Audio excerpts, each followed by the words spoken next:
So you obviously got a 3-2 win today. How does that... You started off quite well, but you kind of dropped off at the end there. Is that an issue for you? Not at the moment, not tonight. It was a hard-earned 3 points. We allowed Kingborough to get into the game because we didn't keep the ball good enough, and we were allowed to give away silly free kicks and set plays, which Chrissy Downs is immaculate at, and it causes a few problems. But you know, early in the game we had a lot of possession without really hurting the Kingborough defence. Yeah, I thought Renato was a bit quiet tonight.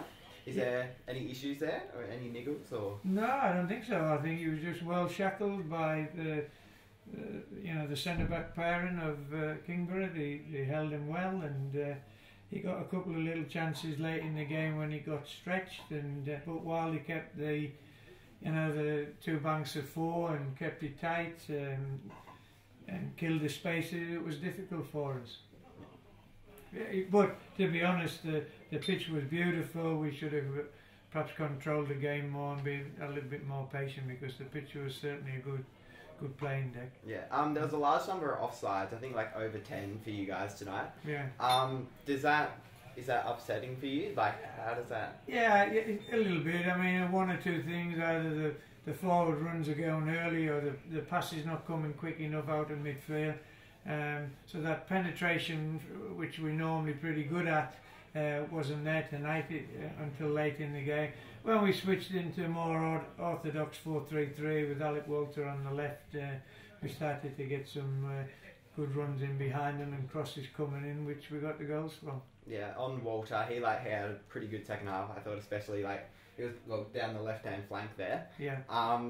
Do you think that him playing out wide will be something like you do more often? Or? Well, he normally plays in a wider position for us. Just the last couple of games we wanted to flood midfield against Zebras, and when we played them. So,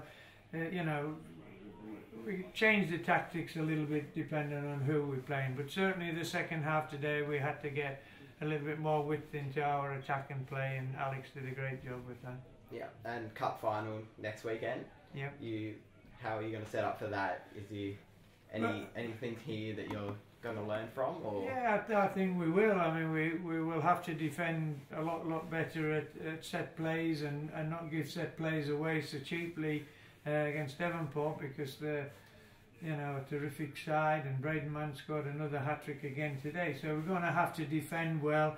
But I also think we've got the players that maybe can hurt them. The game will be a bit more open than this was as well, so that's how we go. Obviously a disappointing result today, like 3-2 loss. Are you happy with your team's performance overall?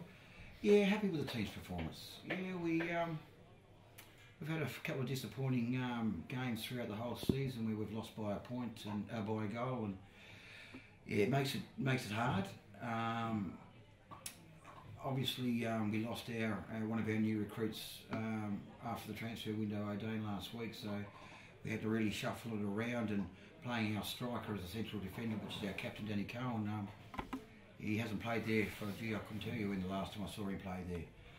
So to have him sitting there and only have a week to work on that, we sat back and we really studied some footage and put some tasks in place to try and break down what they had. And I think in the first half we wanted to absorb the pressure, and we had a certain strategy in place. And in the first half, it really played dividends. Second 10 minutes, the 10 minutes of the second half was just, I don't know where it came from, but to come back again was a credit to their culture, their mentality, their belief. Yeah, very proud of them all. Yeah. So you sat off a lot in the first half there and just let South play their game, sort of thing. Do you think that was beneficial in the overall result?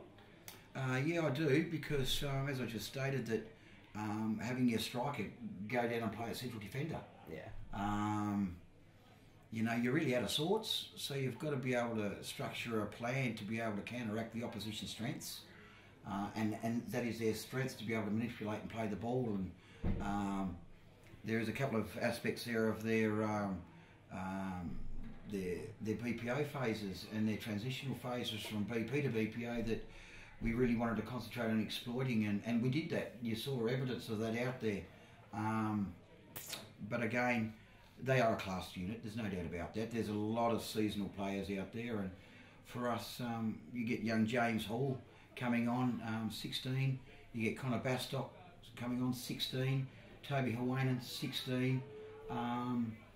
Wowee, you know, they can all stand tall, you know, because they're playing against seasonal champions, seasonal players, and they've really put themselves on the line. And that belief in the change rooms is there every single week. And for a coach, that's all you ask, that you believe you can take it to them, and you can believe that that a win against top teams and seasonal players and teams are achievable, and that's exactly what we've got. And as you can see, it is achievable.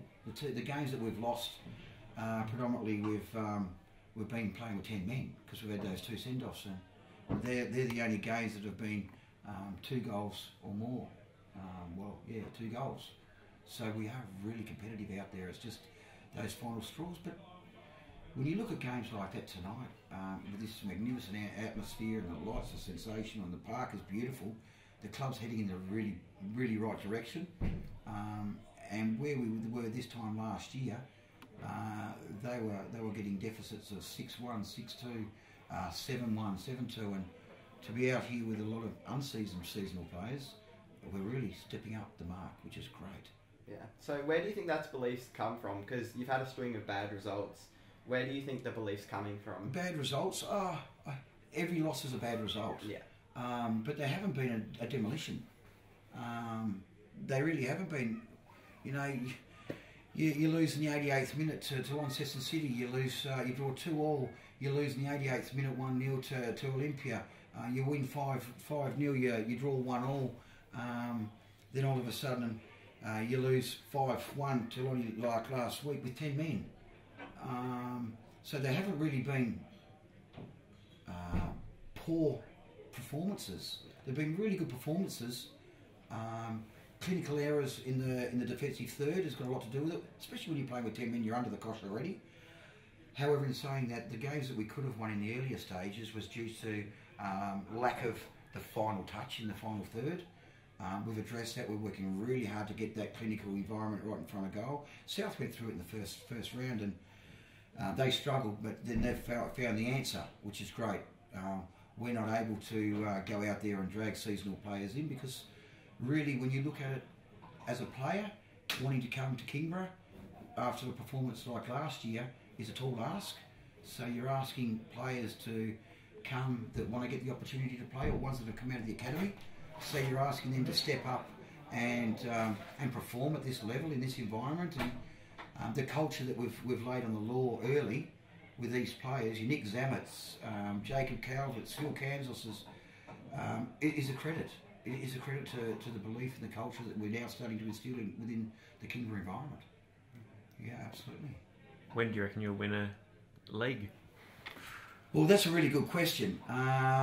Couple of things I want to sort out this week with the committee, because we hopefully get O'Dane back next week, which will really stabilise our defensive lines as well. You got your Nick O'Connells and your Mitch Stalkers and your Joels that are really comfortable in the positions that they play, and it gives us really good backbone and strength. So it's a matter of, if we now look at targeting Olympia over there at Warrior Park, that is a game that 3 points is in the hanging. It really is, and we're going to grab it with both hands, and we'll take it really to them, because they only just beat us 2-1 in the first round, and that was in the 88th minute. So, and they come from 1 goal down. So it's just a matter of getting that win. Then we'll take it to Zebras. Then we'll take it to Clarence. And I think once we get that win back on the board, it might be like a big snowball rolling down the hill, or as you saw in Britain, where they roll that cheese down the hill. You know, that could be the start of the cheese race.